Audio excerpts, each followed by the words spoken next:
Assalamualaikum warahmatullahi wabarakatuh. Saya Minatul Anggreni, kelas Ekonomi Syariah I. Di sini saya akan menjelaskan tentang resiko kredit. Di sini terlebih dahulu kita akan membahas tentang definisi-definisi. Yang pertama yaitu definisi resiko kredit. Resiko kredit adalah resiko akibat kegagalan nasabah atau pihak lain dalam memenuhi kewajiban kepada bank sesuai dengan perjanjian yang disepakati. Resiko kredit terjadi pada saat pihak kreditur dan debitur melakukan tindakan yang tidak hati-hati dalam melakukan keputusan kredit. Resiko kredit dapat bersumber dari aktivitas fungsional bank seperti perkreditan, investasi, dan pembiayaan perdagangan yang tercatat dalam banking book. Resiko kredit yang dihadapi bank antara lain resiko modal dan resiko pembiayaan. Yang kedua yaitu kredit jangka pendek. Kredit jangka pendek adalah kredit yang memiliki jangka waktu paling lama 1 tahun.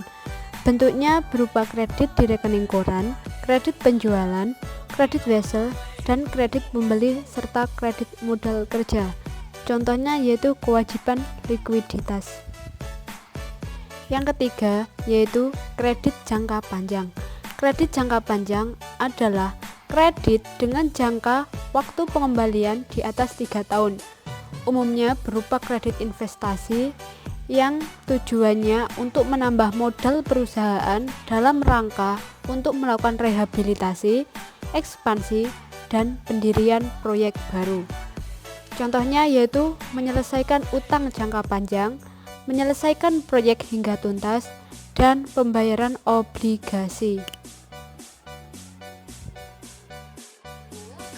Dalam lembaga perbankan yang bertanggung jawab dalam keputusan kredit adalah bagian Credit Risk Management atau CRM dan Relationship Management atau RM, di mana dua bagian ini memiliki tanggung jawabnya masing-masing.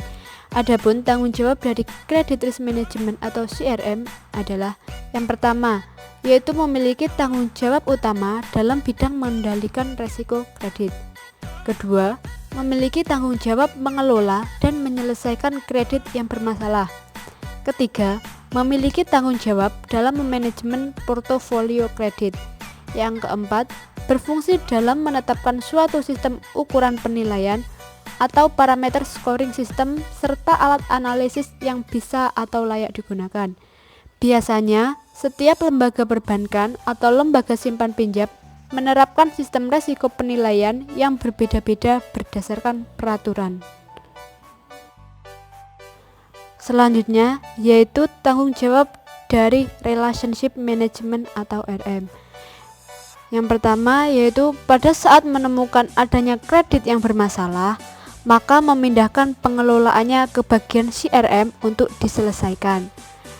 Yang kedua, pihak RM berfungsi dalam mempertanggungjawabkan kelanjutan bisnis atau usaha perbankan. Yang ketiga, pihak RM saling berkoordinasi dengan pihak CRM dalam memutuskan berbagai persoalan penting. Wewenang dan maksimalitas kredit. Keputusan pemberian kredit, baik dalam bentuk besar dan kecil, bisa dipengaruhi dari wilayah wewenang seseorang.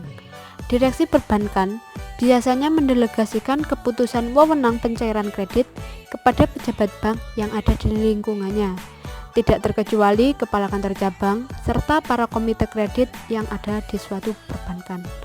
Wewenang dan maksimalitas pemberian kredit sangat dipengaruhi oleh posisi seorang pejabat perbankan di mana dia ditempatkan dan juga maksimalitas wawasan yang dimilikinya. Sesuai dengan keputusan Direksi BI nomor 31/177/KRP/DIR tanggal 31 Desember 1999 telah ditetapkan batas maksimum kredit sebagai berikut. Pertama, sebanyak 30% dari modal sejak tanggal 1 Januari 2001. Kedua, sebanyak 25% dari modal sejak selama tahun 2002. Ketiga, sebanyak 20% dari modal sejak tanggal 1 Januari 2003. Ketentuan dipakainya 20% dari modal adalah bagian dari manajemen perbankan untuk menghindari timbulnya resiko. Pemberlakuan ini bukan tanpa alasan jika kita melihat angka penurunan persentase yang ditetapkan dari 30%, kemudian 25%, hingga 20%.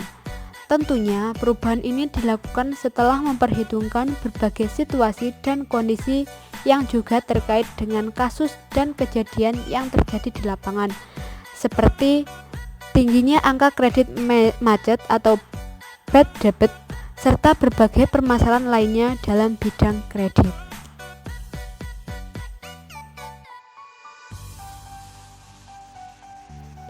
Pengaruh komite kredit terhadap keputusan kredit.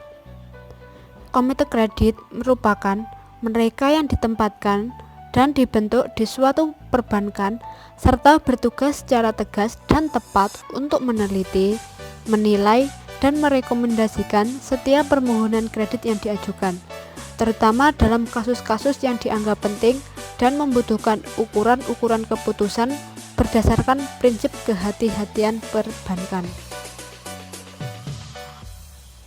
Adapun tugas dari komite kredit sebagai berikut. 1. Meneliti dan menilai permohonan kredit baru yang berjumlah besar. 2. Meneliti dan menilai permohonan perpanjangan kredit dan alasan-alasan atas permintaan tersebut. 3. Meneliti dan menilai semua kredit yang mengalami kemacetan untuk mengetahui dan menentukan sebab-sebabnya. 4. Meneliti apakah semua pemberian kredit tersebut telah sesuai dengan kebijakan perkreditan bank yang bersangkutan. 5. Memeriksa kelengkapan dokumen-dokumen kredit. Dan terakhir yaitu memeriksa konsistensi perlakuan terhadap permohonan kredit. Resiko kredit bagi investor. Beberapa permasalahan yang dihadapi investor akibat resiko kredit yaitu 1.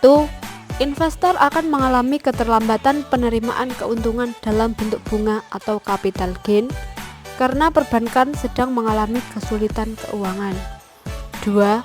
Bagi pemegang obligasi, permasalahan menjadi lebih besar pada saat emiten sudah berada dalam kondisi bangkrut. 3. Keterlambatan penerimaan keuntungan menyebabkan permasalahan dengan pihak eksternal. Kebijakan dan solusi untuk menghindari terjadinya default risk. Default risk adalah resiko gagal bayar terhadap sejumlah pinjaman kredit yang telah dipinjam.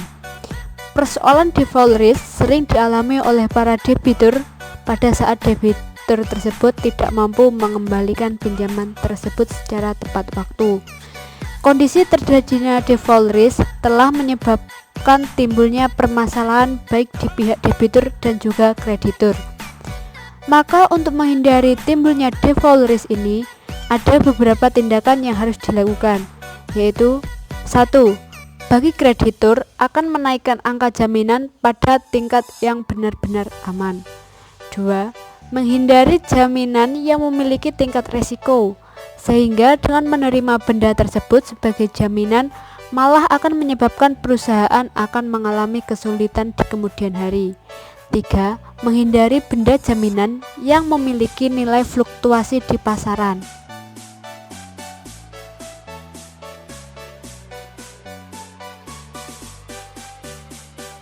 Cukup sekian yang dapat saya sampaikan.